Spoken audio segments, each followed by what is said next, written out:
Well, this meet coming up there right now is really just nothing more than a preview of the course for regionals. It's going to be our first look at it. None of the kids have ever seen the Slippery Rock course, and we're not really worried about what the result is. It's early in the year. Just want to make sure we get a good real feel of what that course is like and what the kids are going to be like in 10 weeks.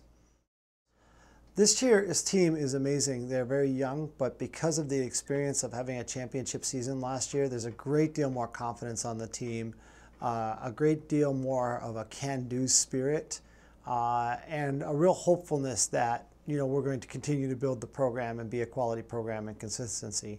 They saw the preseason rankings and they felt they deserved better than that. Yeah, well, that's a common theme. Every year we've been picked lower than we've finished, with the exception of one. So it's kind of a common theme for us to be battling as that underdogs. But yeah, that was kind of a little bit more of a slap. We have 3 athletes returning who attended a national championship last year. We're one of only 3 teams that has that. So we have experience on our side. Even if they don't think they're that good, they're still experienced and they believe they are.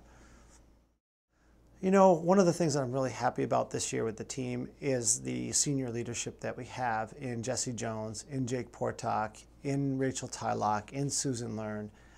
These athletes are the epitome of leaders, experienced veterans who are able to concisely convey the messages that need to be conveyed to the rest of the team.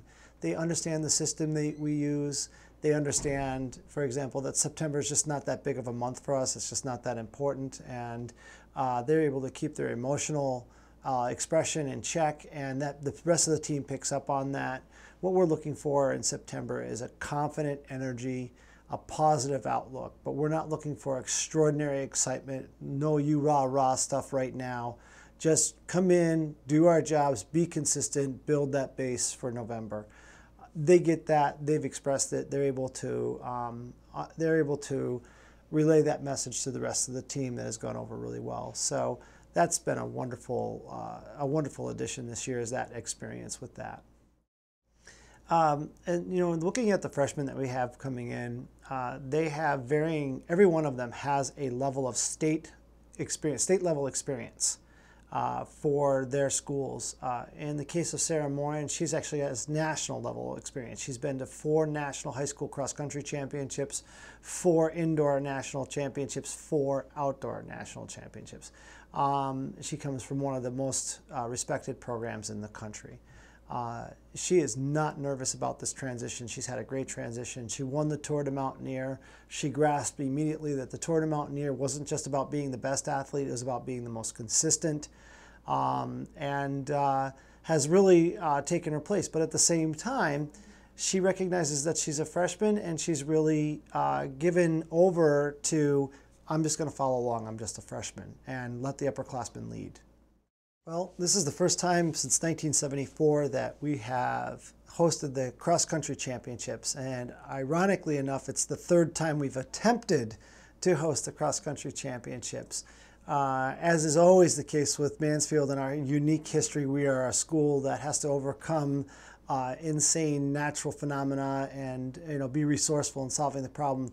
The very first cross-country championship was ever held here actually flooded out the Corey Creek course, and they ended up turning it into a road race up 6 and back, which was tremendously hilly, and athletes had to wear trainers instead of spikes. A second attempt at hosting it, we had back flooding on the Army Corps of Engineers land and had to postpone it and move it to Lock Haven. That was the year of Lock Haven as our home for all of our sports. And so we're back at it this year with a well-prepped course. And yes, the kids are excited to race at home. We're excited to be hosting the ECAC championships and then the first ever ECAC championship for Division II, and then following up with the PSACs. So yeah, we will be using our course a lot for training. We will be training on that course. We'll be preparing for that. And at the same time trying to prepare for Slippery Rock Silly course, because it's about as opposite as those 2 courses can get.